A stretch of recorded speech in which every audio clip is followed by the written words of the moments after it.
Welcome to the last conference on environmental humanities. We are very pleased and honored to welcome Karin Björnberg. Sorry, Karin, if I'm mispronouncing your your surname.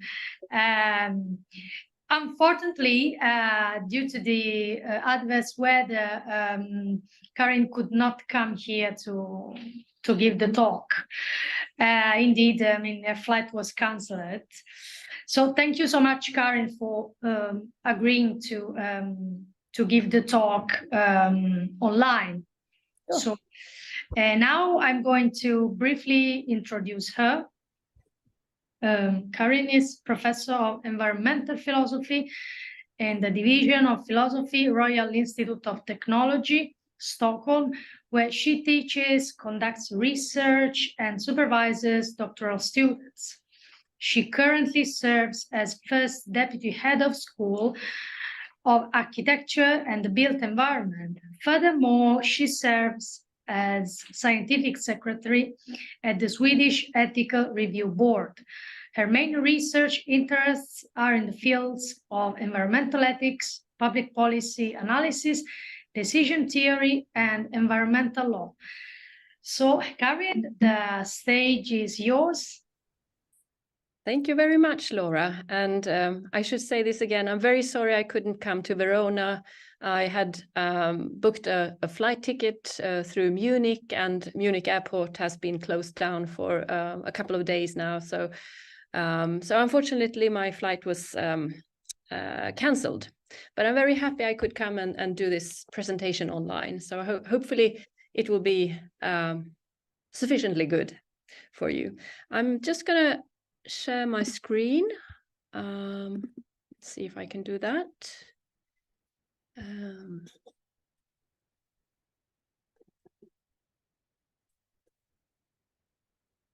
So there it is. Can you see it? Yes, we can see it. Yeah. Okay.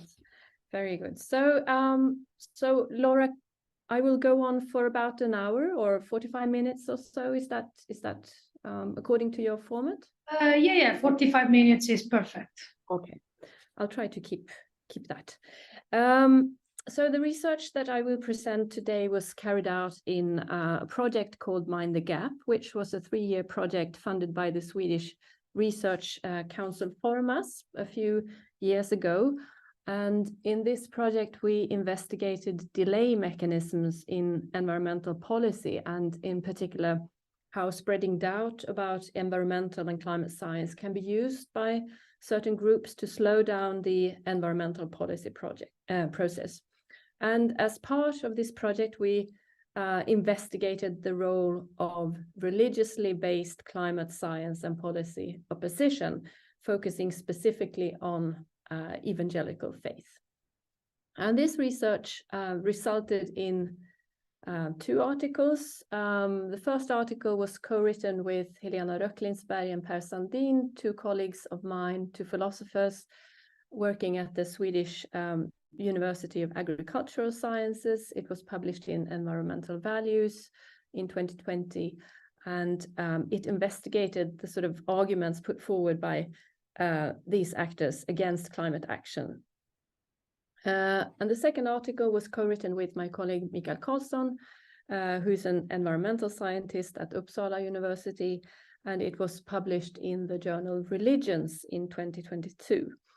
And this article then reported on a small study that we did on the views and perceptions on climate science and policy among Swedish evangelical denominations.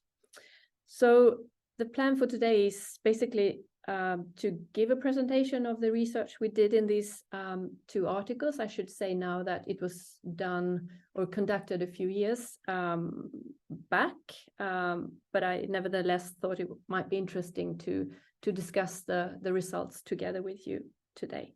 And I would also be very interested in hearing about any religiously based climate science and policy opposition that you may have encountered in Italy, for example, or in other countries. I should perhaps also just say something very brief about my own background. Sometimes when I've talked about these issues, I have gotten the question, well, are you a religious person?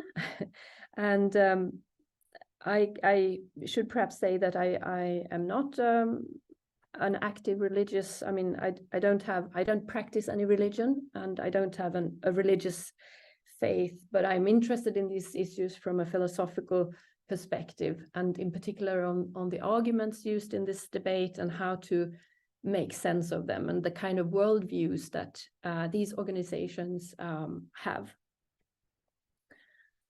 So enough of that.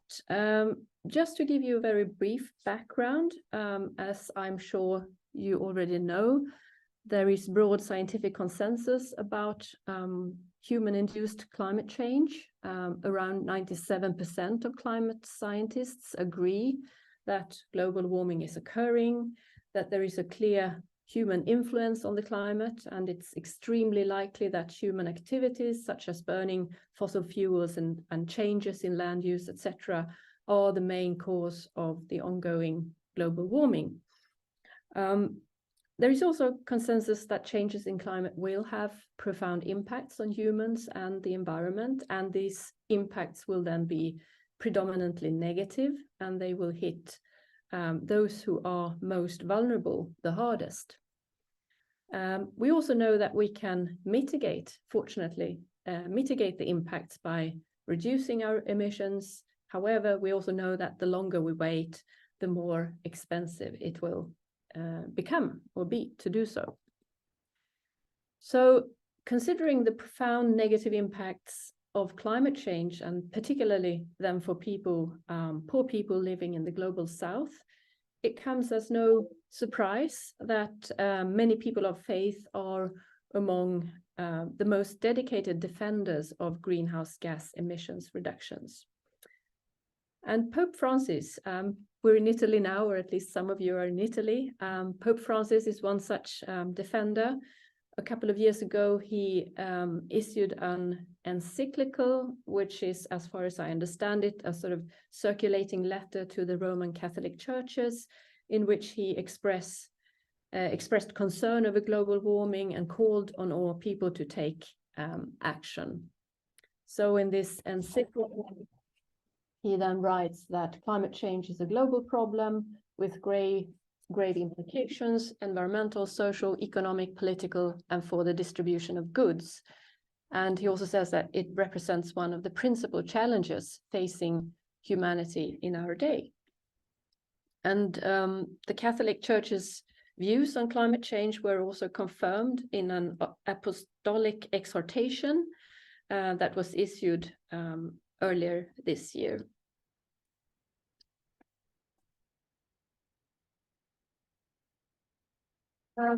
Bartholomew I, the Orthodox Ecumenical Patriarch of Constantinople, is another public defender of greenhouse gas emissions reductions.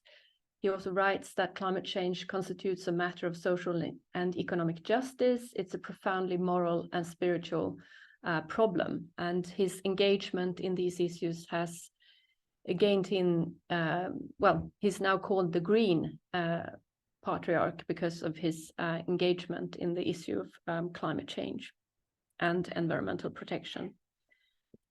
However, climate science and policy is not consistent within the Christian community, and studies from the US show that opposition against greenhouse gas emissions reductions is still strong among some Christian groups in the United States, in particular conservative evangelical Protestants.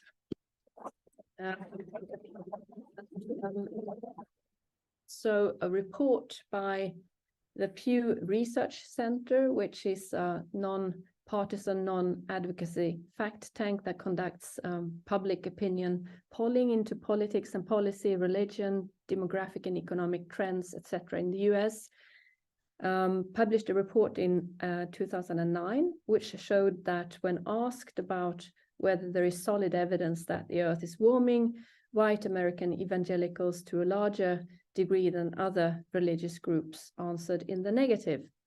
And as you can see here, as many as 31% of those in this poll answered that who identified as white evangelical Protestants answered that there is actually no solid evidence that the earth is warming.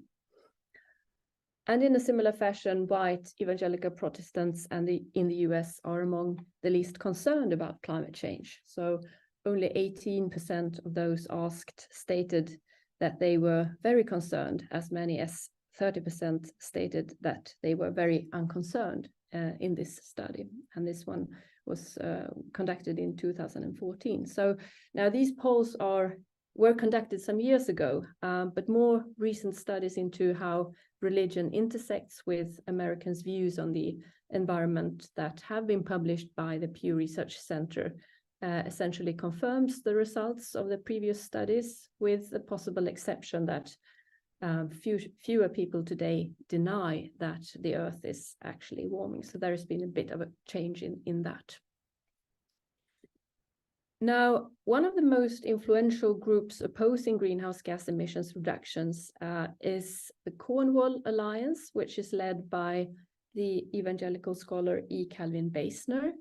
The Cornwall Alliance is a network of predominantly evangelical Christian leaders and scholars. It was founded in 2005 with the aim to support biblical earth stewardship based on the principles of the Cornwall Declaration, which is a declaration that on the environment that was issued a few years earlier and signed by evangelical Christians and some Catholics and also some representatives of the Jewish community.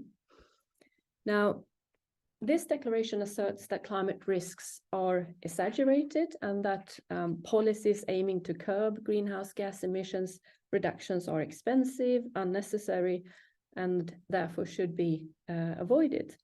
So in academic literature, the Cornwall Alliance is therefore often characterized as a climate skeptic or even climate denialist organization. Now, it's important to remember, and I really want to emphasize that what we are talking about now is a group of conservative evangelicals in the US that have been very influential in shaping the Republican Party's position on climate change, but we are not talking about all evangelical Christians. And there are many evangelical groups in the US and in other parts of the world that have been very active in efforts to combat climate change. And one such group is the Evangelical Climate Initiative, which was founded in 2006 with the aim to garner support from evangelicals and policymakers on environmental and climate issues.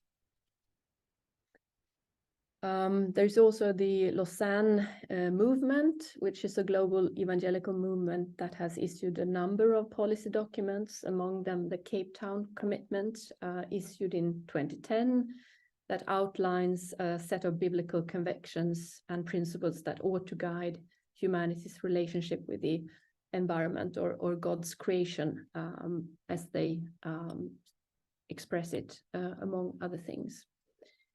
The Cape Town Commitment has been very influential in shaping the ideas and policies of many evangelical organizations worldwide and also in the US. And one example is the National Association of Evangelicals in the US that has issued a number of policy documents which endorses the principles of the Lausanne Cape Town Commitment.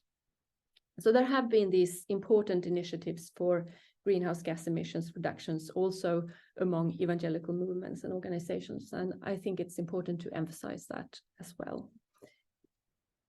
Now, the biblical basis for evangelical engagement with the environment as expressed through the Lausanne Cape Town Commitment and in other documents is the idea of human stewardship, that humans should love and care for God's creation.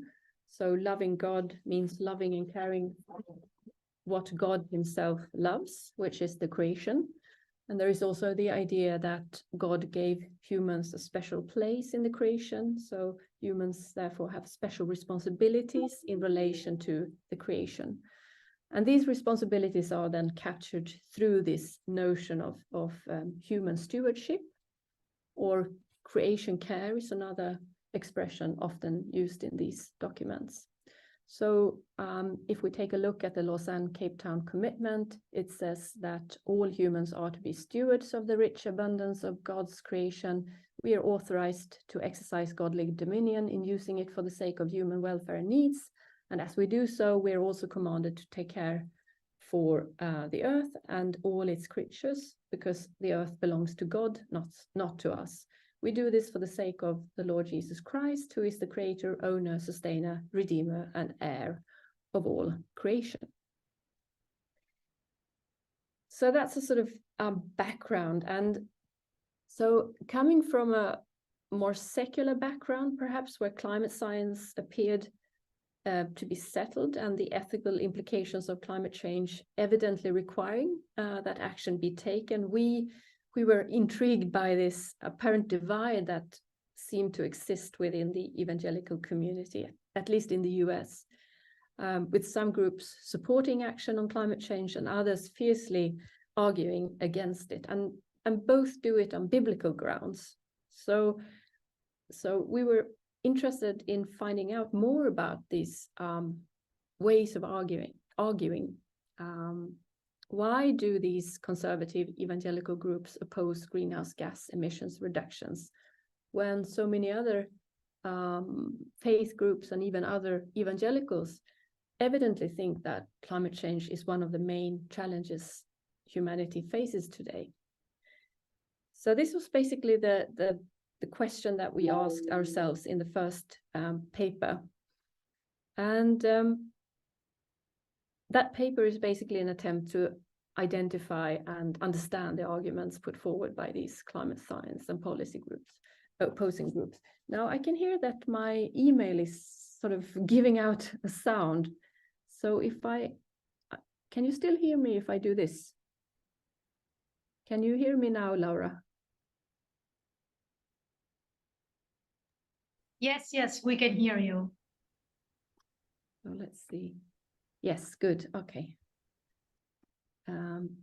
Fine. So then I'll continue.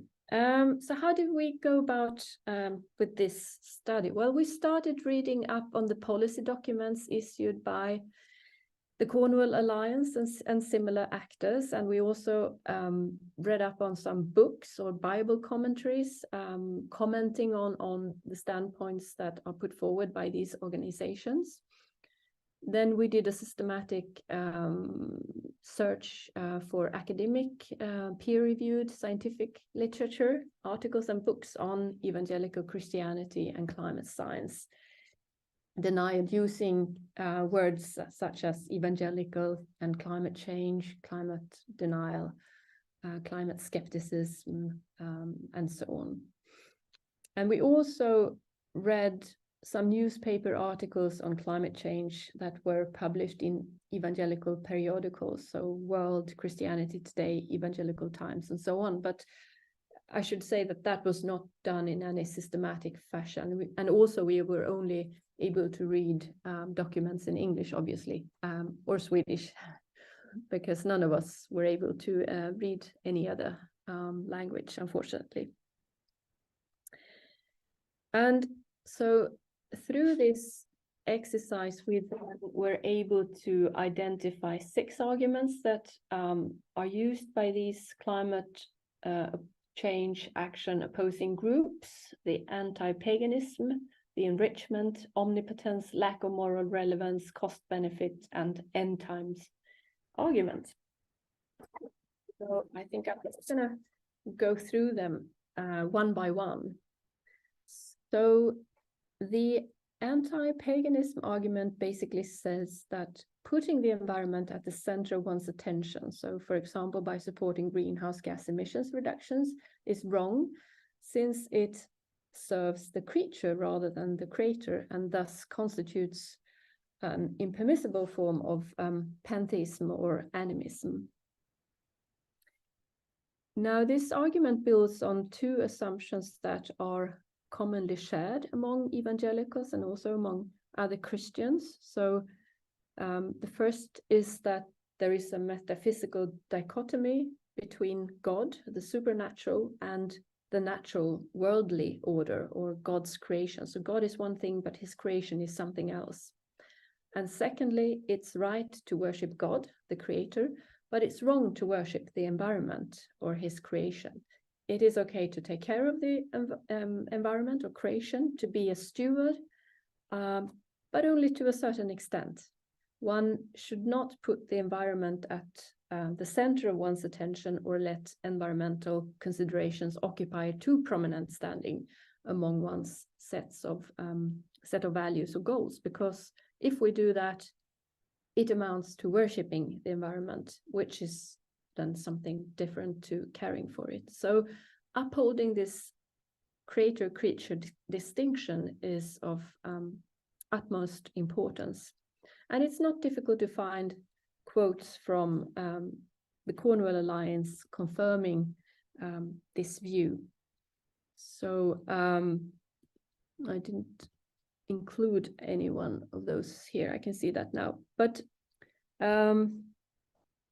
also, interestingly, it's not actually difficult to find similar claims in the documents published by more moderate evangelical groups. So the National Association of Evangelicals, for example, are also very clear on the fact that creation care does not amount to worshipping creation. It is worshipping God.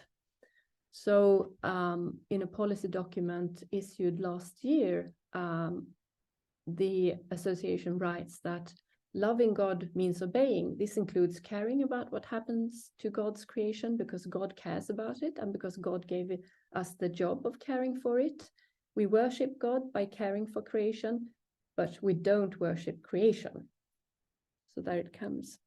So the difference between the two, the conservative evangelicals on the one hand and the more moderate evangelicals on the other, seems to be a question of degree. So where to draw the line between sort of prudent stewardship and stewardship that entails serving the creature rather than the creator. And I will come back to that later on in my presentation. So there is this creator-creature dichotomy to begin with, but when it comes to creation, Christians in general, as far as I understand it as an ascending spiritual hierarchy, which began with the creation of the inanimate and culminated in the creation of humans.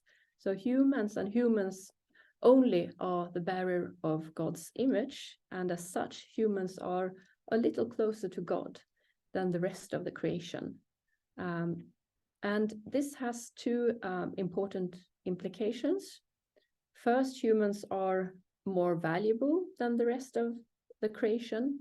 And moreover, this elevated standing of humans conveys to them particular rights and responsibilities in relation to the rest of the creation. So humans have been given dominion over the rest of the creation.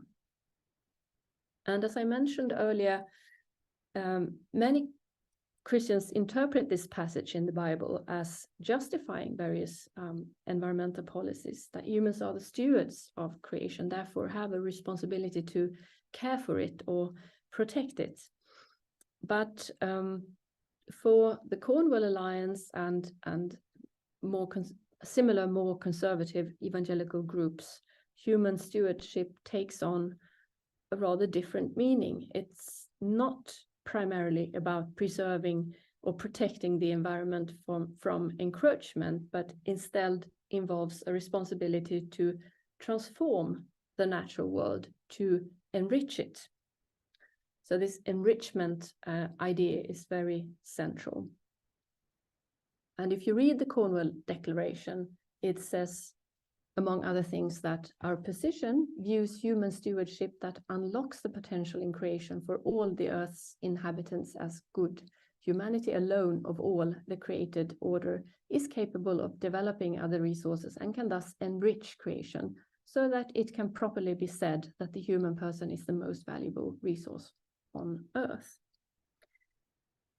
And underlying this idea, as far as I understand it, is a theological construct that distinguishes between the garden as a divinely ordered place and wilderness, which is the result of Adam and Eve's sin and the destruction of the Garden of Eden. So to return to this blessed state that once existed, the garden, humans must act. Humans must seek to transform wilderness into a garden, and only then can the earth be blessed and fruitful again. So according to the Cornwall Alliance and similar actors, transforming wilderness into a garden presumes that we use natural resources, that we use oil, gas, etc. So by doing that, we actually can enrich creation and bring it into wilderness, into a garden. And it's not difficult to find quotes from the documents published by the Cornwall Alliance that clearly state this or confirm this view. In one document, it says that we affirm that one way of exercising godly dominion is by transforming raw materials into resources and using them to meet human needs. We deny that leaving everything in the earth in its natural state is proper biblical stewardship. We affirm that God placed minerals, plants, and animals in and on the earth for his pleasure, to reveal his glory and elicit man's praise, and to serve human needs through godly use.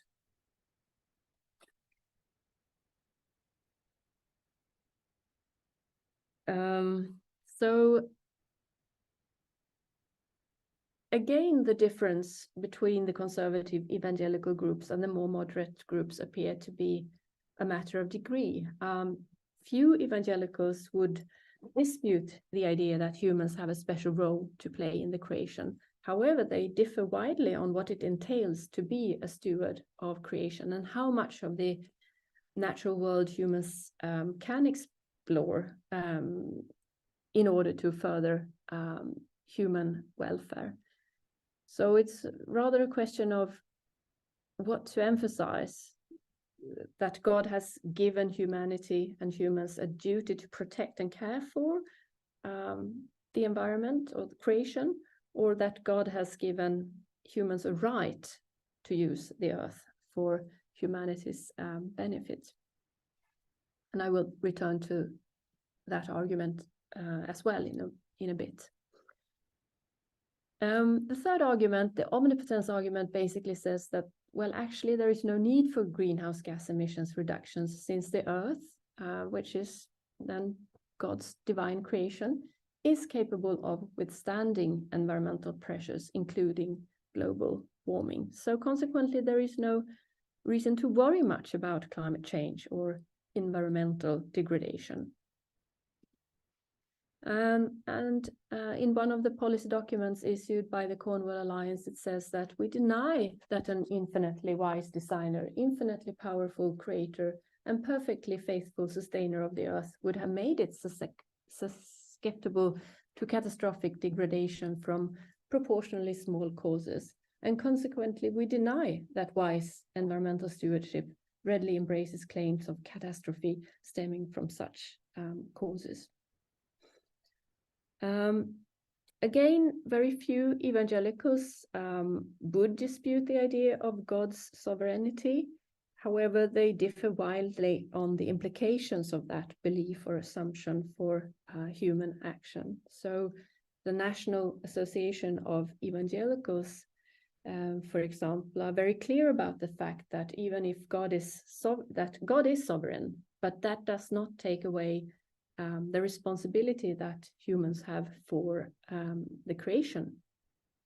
So here is just one quote: "While it may be tempting, it is unwise to assume that God would prevent us from drastically harming the earth. God is sovereign, and he allows us to experience the natural outcomes of our actions. Even though God cares and provides for the creatures of the earth, humans have the freedom to make decisions that harm even the basic functions of ecosystems. God does not always shield us from the consequences of our actions in other areas of our lives, and we should not assume that he will do so when we are unfaithful stewards of the earth. Okay, the fourth argument, lack of moral relevance argument, basically says that it is wrong to focus on climate change and greenhouse gas emissions reductions, since there are more pressing moral and spiritual issues to be addressed by evangelical Christians. For example, abortion, human trafficking, and especially poverty. Now, one of the main tasks of evangelical Christians, sorry, as far as I understand it, is to worship God, to bear witness, and to spread the gospel. So salvation is a very, very important task for evangelical Christians. But there is also the duty of loving one's neighbor, which includes caring for people who are poor and oppressed. And in particular, poverty eradication is emphasized as an issue that requires the attention of evangelicals. And for the Cornwall Alliance and similar actors, poverty eradication is said to conflict with greenhouse gas emissions reductions, since in order to feed and care for the poor, we need to develop and use natural resources. So we cannot limit our greenhouse gas emissions, at least not too much, because then we don't, we're not able to eradicate poverty. And also when it comes to the environment, there are concerns that are much more pressing than climate change for these actors. So, for example, the Cornwall Declaration states that there are environmental concerns that are well-founded and serious, but others are without foundation or greatly exaggerated. Some well-founded concerns focus on human health problems in the developing world arising from inadequate sanitation, widespread use of primitive biomass fuels, and some unfounded or undue concerns include fears of destructive man-made global warming, overpopulation, and rampant species loss. The cost-benefit argument is a rather straightforward cost-benefit argument of the kind that you can easily find in secular contexts. It is wrong to enforce greenhouse gas emissions reductions since the costs of doing so grossly exceed the expected benefits. Yes. And finally, the end time argument. This is sometimes discussed in the academic literature, but it's not, as far as I know, explicitly dealt with in the Cornwall Declaration or in any other policy documents by the Cornwall Alliance. The argument essentially says that there is little point in mitigating climate change since, according to the Bible, our planet is destined for an abrupt end at some point in the near future. And there is some empirical evidence from the United States suggesting that many evangelicals believe that the end time will happen soon, perhaps even within the coming decade. And it has then been suggested that because of this short time horizon, many evangelicals tend to assign a lower present value to long-term policies designed to curb global warming.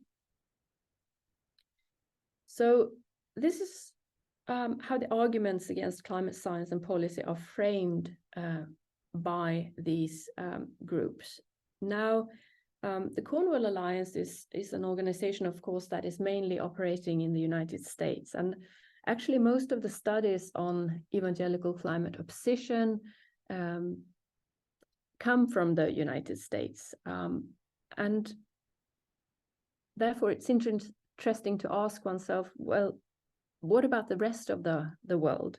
How do evangelical denominations in other countries frame the climate issue? Is there a similar divide within the evangelical community in a country such as Sweden regarding the interpretation of human stewardship, the implication of God's omnipotence, the moral priority of climate change, vis-a-vis other issues and so on? So this was basically what we wanted to investigate in the second paper, which then focused on Swedish evangelical denominations, and which was a more empirical paper than a philosophical paper, I suppose one could say. So the overall research question was then, to what extent are these arguments against climate mitigation put forward by the Cornwall Alliance and similar actors in the US supported by or taken up by evangelical denominations in Sweden?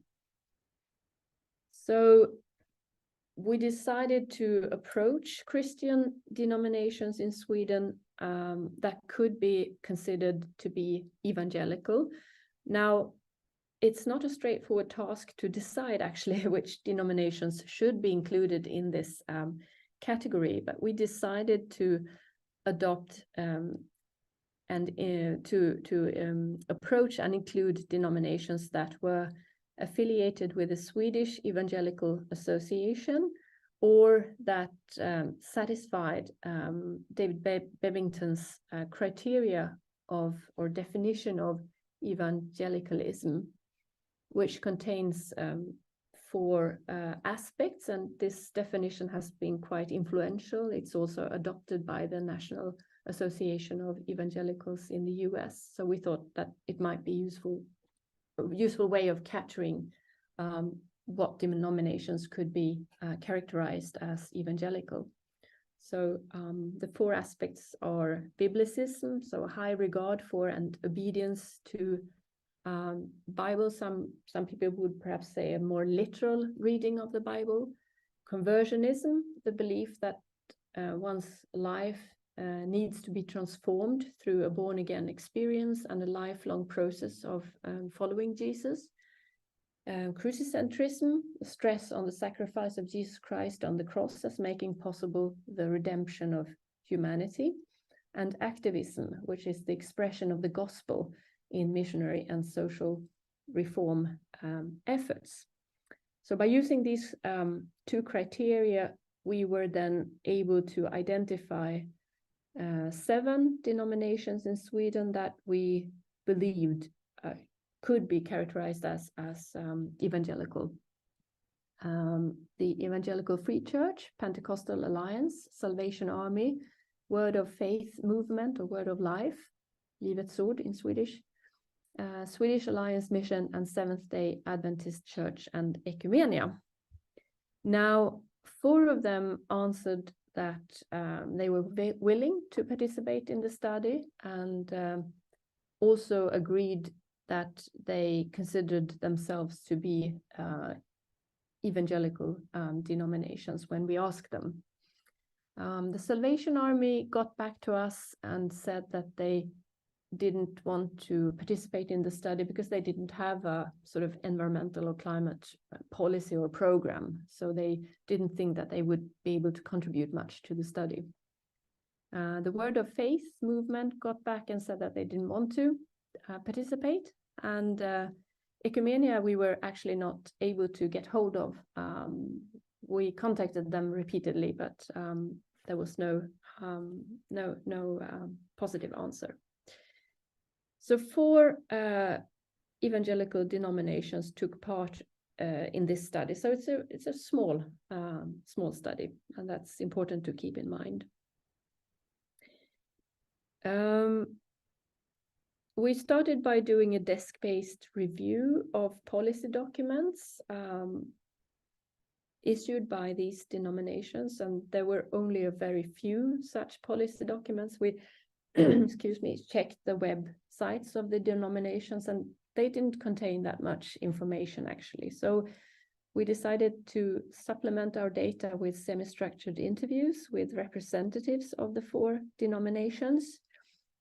They followed an interview guide that was shared with the denominations ahead of the interviews. We tape recorded the interviews and transcribed them word by word, and analyzed the transcripts. The interviews lasted for about an hour. And to be able to carry out this research, we also had to file an application to the Swedish Ethical Review Authority for ethical vetting.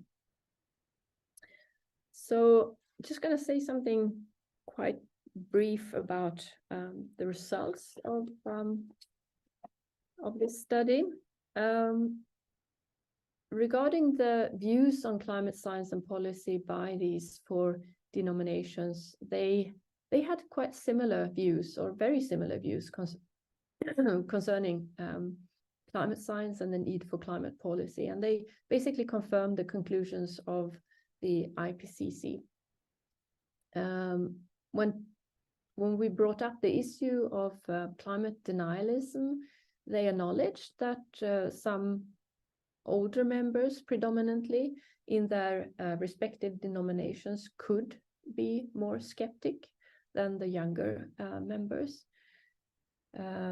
They confirmed that there were very few official policies on climate change or the environment, and that climate change hadn't received that much attention within the denomination's work. But they also argued that this lack of recognition of the issue was caused by disinterest rather than climate skepticism or denial. So one representative of the Pentecostal Alliance said that, "I don't think there has been any science denial, really. It has more to do with theology.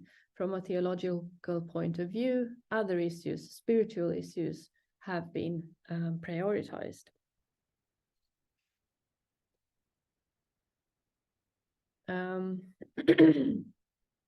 Our respondents confirmed the idea of human stewardness, and when we asked them about whether engagement with environment or creation could go too far, some of the respondents acknowledged that this could indeed be the case, but only if the motives were of the wrong kind. So the representative of the Swedish Alliance mission stated that it could, of course, go too far, but personally, I would think that in that case, you don't do it with the right intention. As long as we understand why we do it, it's easier to keep the right balance. Within the Swedish Alliance mission, we have always focused on Jesus Christ, on evangelization. If you were to talk about environmental issues in a way that does not include those issues, then people would react. But as long as we weave those things together and are clear about why we do this, it's because we focus on Jesus Christ, then we are on the right track. And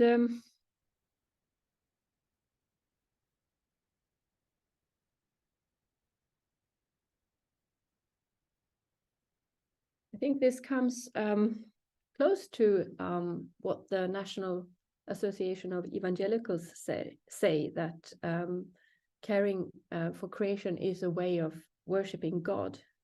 So we care for the creation not because we worship it, but rather because we worship its creator.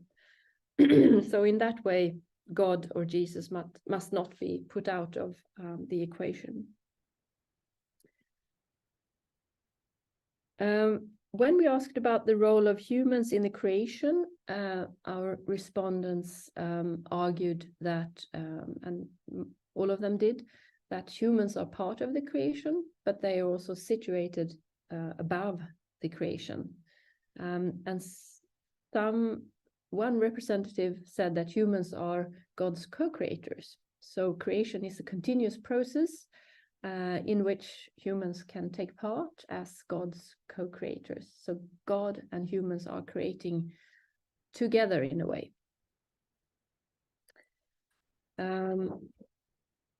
They also agreed that being a steward entails taking responsibility to govern and lead.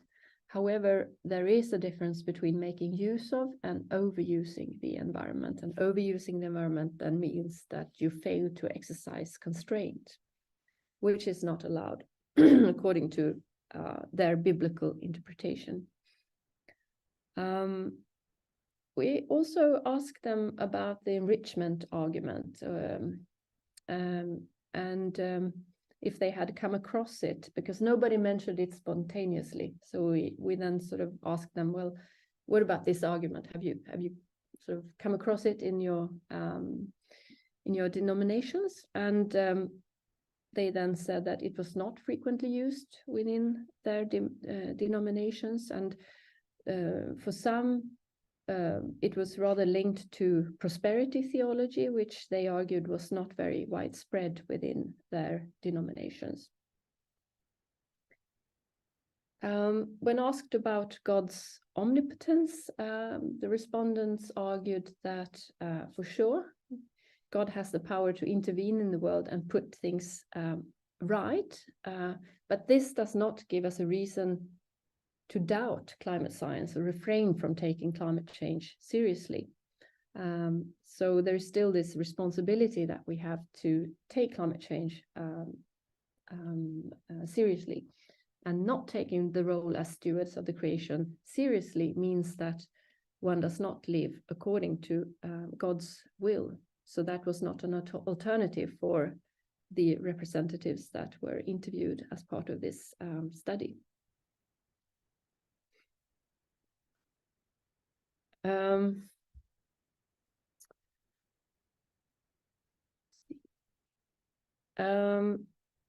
When it comes to moral relevance of climate change, our respondents argued that, or they acknowledged that climate change had not received much attention in the denomination's work, but they did not attribute this lack of attention to climate science or policy denial, but rather to the Western body-soul dualism.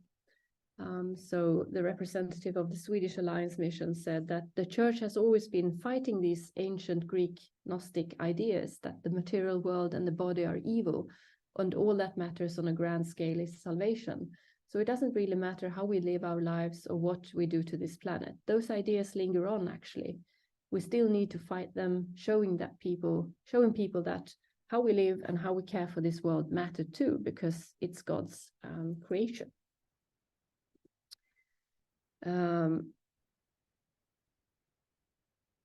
Yes, what was very clear from our interviews was that according to these denominations in Sweden, there is a strong connection between climate change and the denomination's international development work. So for them, it was quite natural to connect climate change to poverty eradication. So they did not seem to think that there was a conflict between greenhouse gas emissions reductions and poverty work, which also differs from the interpretations by the Cornwall Alliance and similar actors.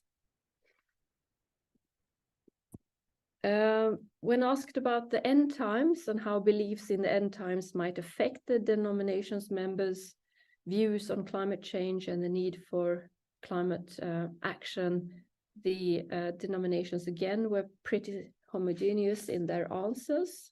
Most, if not all of them, argued that, well, for sure they are or were historically eschatological movements for which Jesus Christ's second coming is a central theological theme. But at the same time, there were different sort of beliefs regarding what will happen at the end of days. And regardless of what we believe will happen at the end of days, they recognize that humans still have a duty to take our stewardship role seriously. So referring to the end of days was not a way to escape our responsibility as human stewards. So summing up, there were clear differences between how the climate change issue is framed within the Swedish evangelical community and how it is framed by some of the evangelical actors in the US. And the understandings and interpretations of the Swedish evangelical communities were much closer to how the climate change issue is framed in the International Lausanne movement and by the US National Association of Evangelicals. So as far as we could tell, the beliefs and arguments put forward by the Cornwall Alliance and similar more conservative actors does not seem to have been taken up by the Swedish evangelical community. And one interesting question, of course, to investigate further is what factors can help to explain these noted differences. Now, we were not able to answer that in our small study, and I think that answering it adequately would probably also require additional competencies from other academic fields such as theology, political science, history, and so on. But it's something that we believe deserves exploring in greater detail. And one could, of course, imagine several factors that could help to explain the noted differences. I mean, it could be the case that Swedish evangelical denominations embrace a less literalist view of the Bible, or that they interpret the Bible in some other way than evangelicals or more conservative evangelicals in the US. And that this therefore results in that we don't have a similar divide between conservative and more moderate evangelicals in Sweden. The political orientations might help to explain why they support climate mitigation to a greater extent than their American counterparts. I mean, political orientation was not something that we specifically investigated in this paper, so we were not really able to say anything about how political and theological beliefs and values interact in the formation of positions on climate change in the Swedish case. But we know from the US that many evangelicals vote for the Republican Party, which has become more skeptic of greenhouse gas emissions reductions over the years. And in Sweden, the climate issue isn't a dividing issue in the same way that it is in the US and in US politics. And almost all political parties in Sweden, from left to right, with a possible exception of the Sweden Democrats, recognize the key findings of climate science and support climate policy. Maybe we can look to history for answers to the question why this divide exists in the US but not in Sweden. I mean, Swedish evangelical denominations have historically navigated in a somewhat different social climate than in the US. So in Sweden, evangelicals have always been a minority, whereas in the US they have, at least in some periods, have had quite a significant influence on politics and the society. We could perhaps look at the current political climate. Sweden has been a secular country for a very long time, with religion playing only a minor role in politics. There are few religious think tanks operating in Sweden, and there has, at least to our knowledge, been no close ties between the Swedish evangelical community and industry and political conservative anti-government advocates in the same way that it has in the US. So the present situation in Sweden is very different to that in the US. But as I said, one would need to investigate these factors in much greater detail to be able to answer that question, say something interesting about it.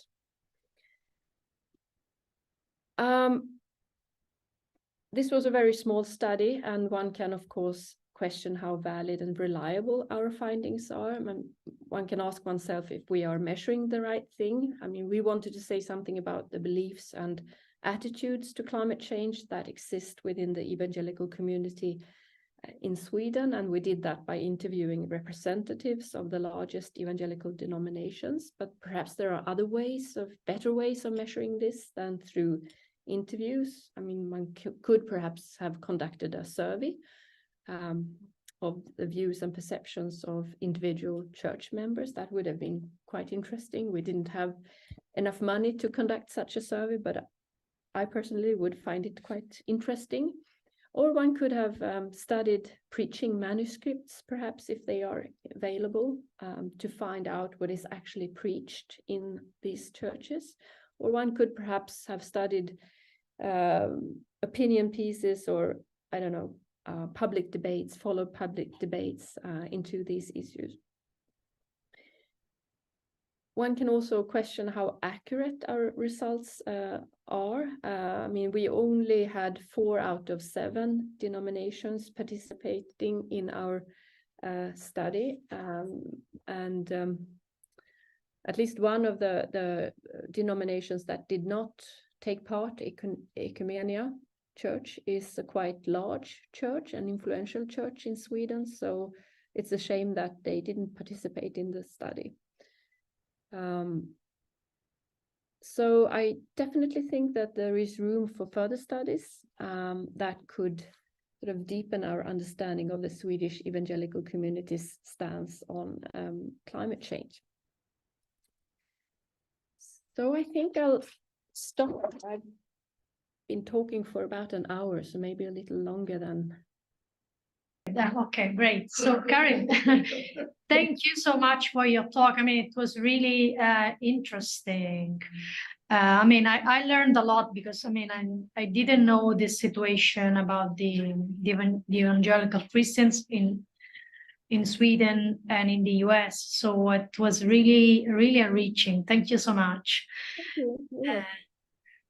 As I said, I mean, we can now open the debate. So if anyone has questions, I mean, if you don't want to show your face, you can also ask questions in the chat. So that's fine. Yes, let's wait, and or maybe while other people think of possible questions, I can.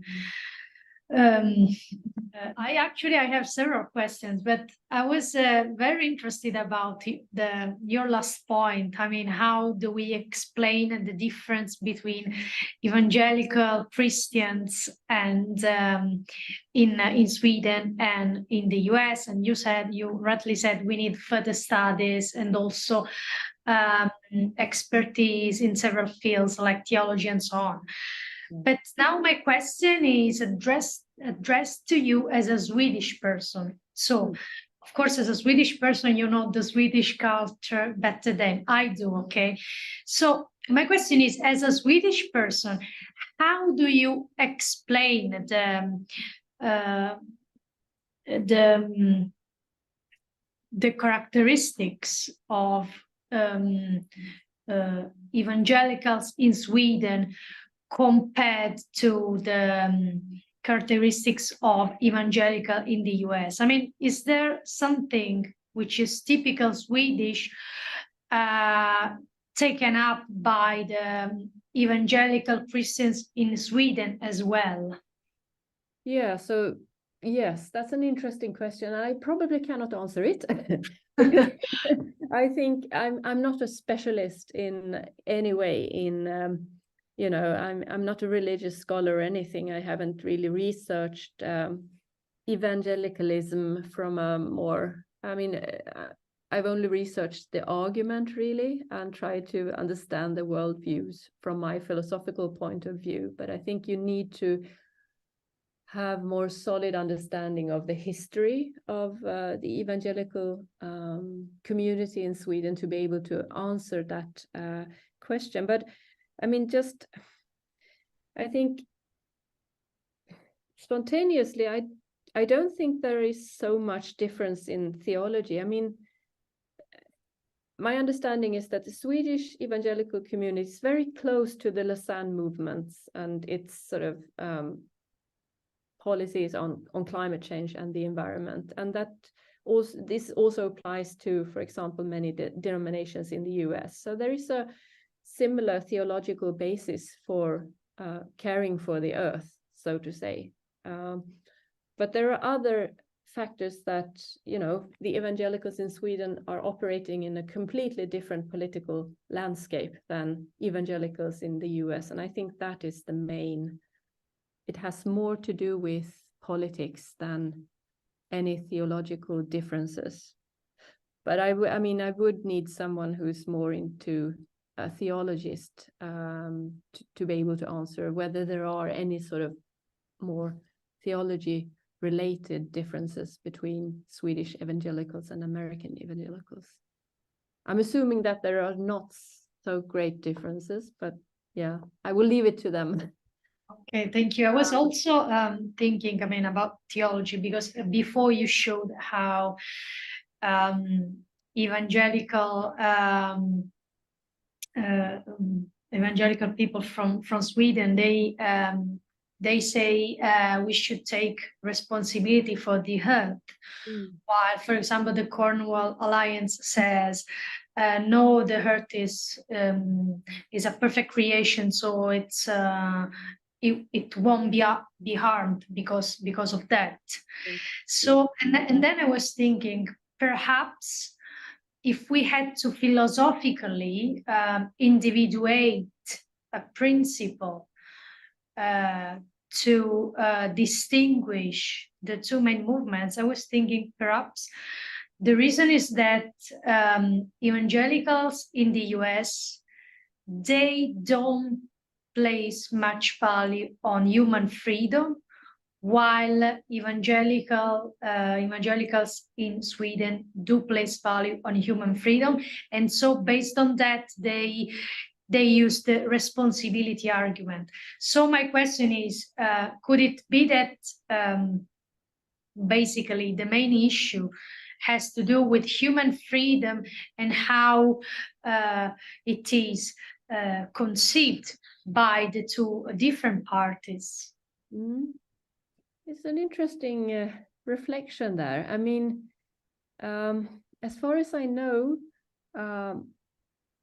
many from the studies and polls that I've gone through, many evangelicals in the US are actually quite against regulations, environmental regulations, and greenhouse gas emissions and so on, because they believe that they interfere in human freedom, and limit human freedom and limit possibilities to conduct business and so on.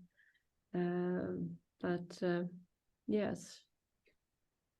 That's interesting, because there are two different ways of conceiving freedom, and we have a question that actually from a person in the real audience. In the real audience, yes. Okay.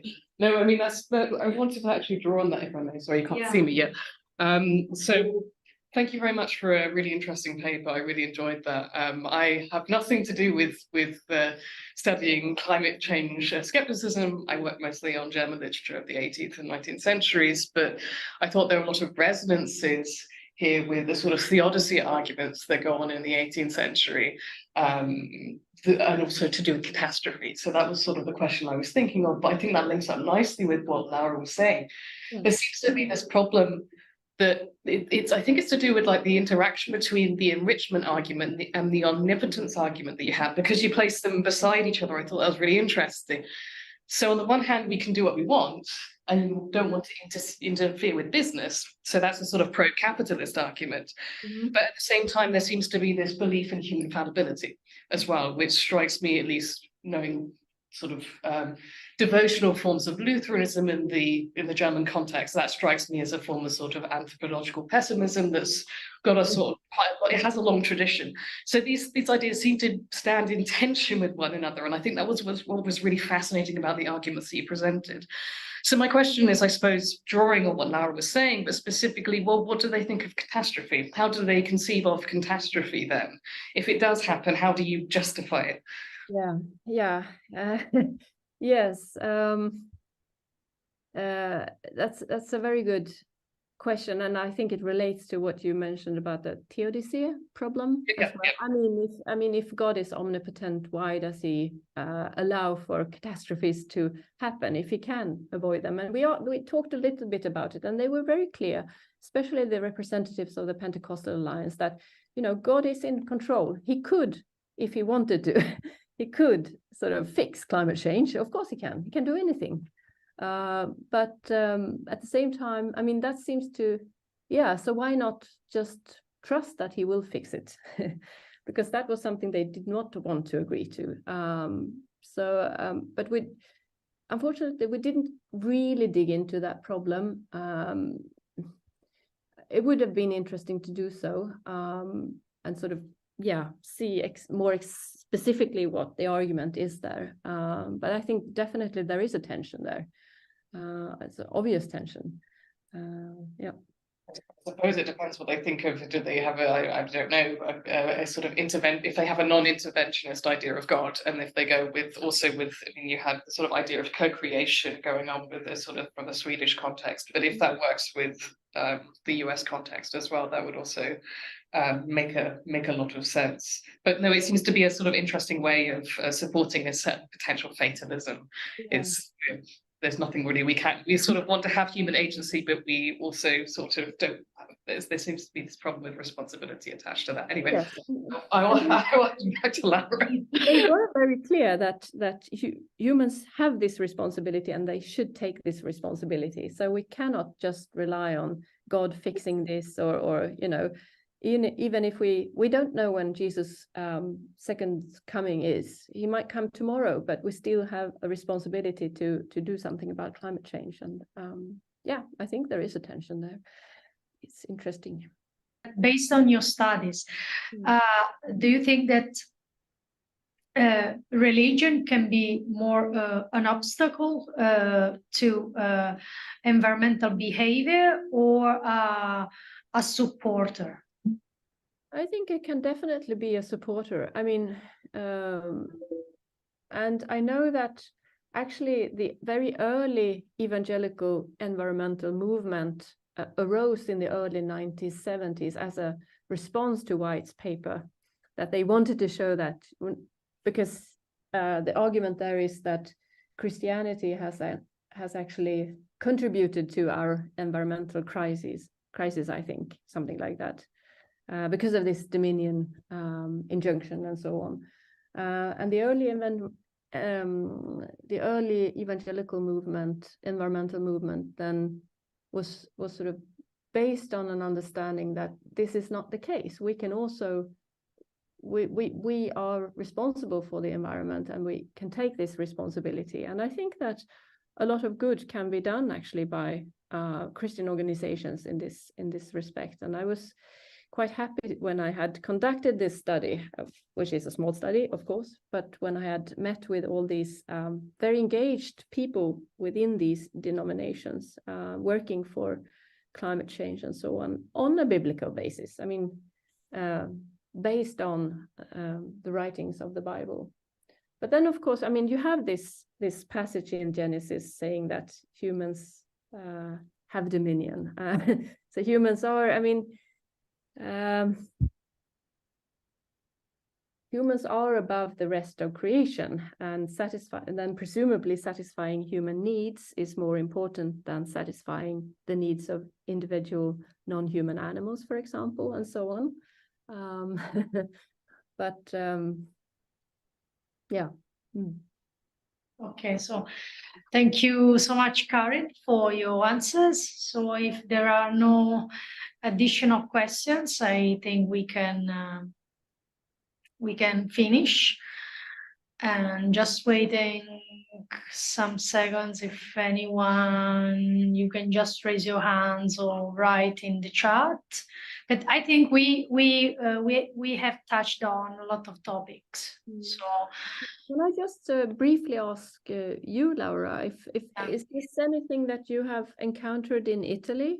This more, I mean, the more religiously based climate opposition, or I mean, the Pope has been so much in favor of environmental action, of course. So, well, to be honest, I didn't read the statistics on that. I mean, what the average Italians think on that. So I can't really answer. But of course, thanks God, I mean, the Pope is playing a role on that, and he's motivating people to definitely take care of the environment. So at least politically, we perhaps don't have the huge problems that Americans have. So at least here, religion is playing, quite a good role with regard to the environment. Yeah. Mm. But still, I should read the specific research and statistics on, as you did actually, on the opinions of people, and also based on their religious background. Yeah. So, Karin, thank you so much again. It would have been great to welcome you in Verona, and really thank you so much for doing it online, because you were supposed to do it here in Verona, but let's we will do so. We have the we will create the opportunity to do it again in Verona. So thank you so much, Karin. Really, thank you for your time and for your talk. It was wonderful.